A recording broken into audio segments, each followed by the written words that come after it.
And I think, yeah, lockdown is when we doubled down. We said, yeah, we're going to go for it. And yeah, that's how we landed into the online coaching. So you're saying, and I'm the reason you're doing online coaching. Yeah. I think, yeah. You have to give the flowers where they're due. But I naturally would have moved. You would have done something. You would have done something. Yeah, I would have had to. Yeah. So then it's okay, you got to online there. For you then, what were like the top 3 or top 2 struggles that you faced with it? Boom. All right, I can talk about this one well, man. So I'm going to talk about 2 because there was loads.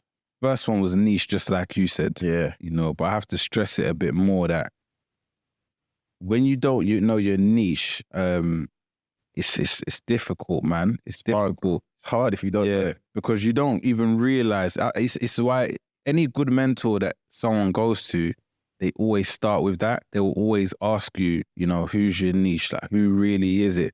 Even the people we work with now, like, they proper dialed in on that before we started doing any work. It's the basis. It's kind of the basis for everything. If you think about it. It's the foundation of the house. So where we didn't have that, especially, you know, from my perspective, it was just hard, man. It was very hard to kind of know who I was talking to, build the programs, like you said, everything you said, so I won't reiterate too much. That was the biggest struggle.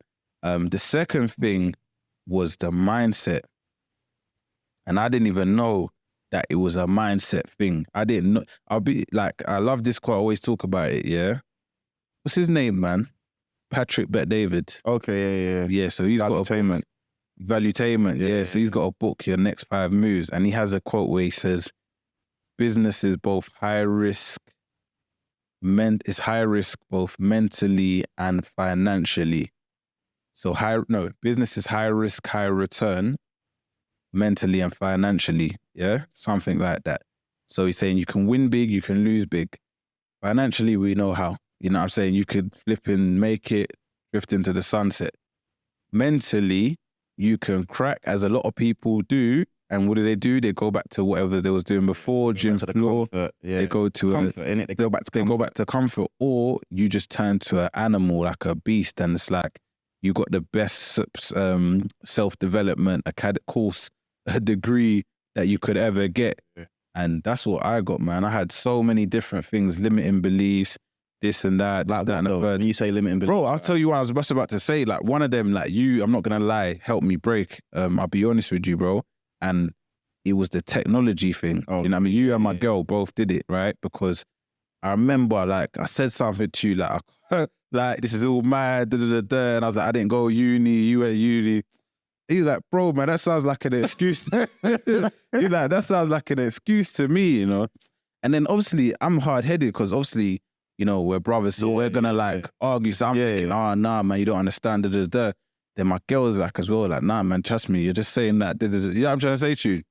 So with her saying that and just the culmination of both of you saying it, like later, I had to train myself to know, like, just tackle it head on, do it. And little things like asking for support. That's why I talk about these things. So you're on a chat, let's say you're using a software, Calendly, for example, and something's not working. For some reason, some sort of blocks would not make me just go to the support where it has like the little chat box and ask for the support. So I had a lot of limiting, like a lot of mindset battles. So that was one. What was the other one? I think the other one is not even as tangible to explain, but it's more just holding back. And I was actually explaining to one of my clients today, actually, one of my like long-term fitness clients that I'm just kind of holding on to, you know what I mean?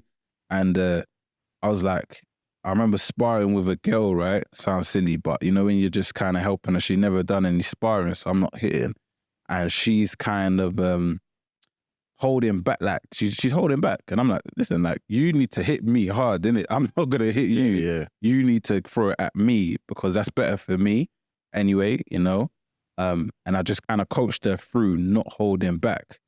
And I guess she's holding back because she's thinking that if she goes hard, then the sooner she gets better, she opens her up to being in the big leagues now. Do you know what I mean? Whether it's a month, 2 months, 3 months, she's going to now be in a big league. She has to proper spar. People are going to go less light on her.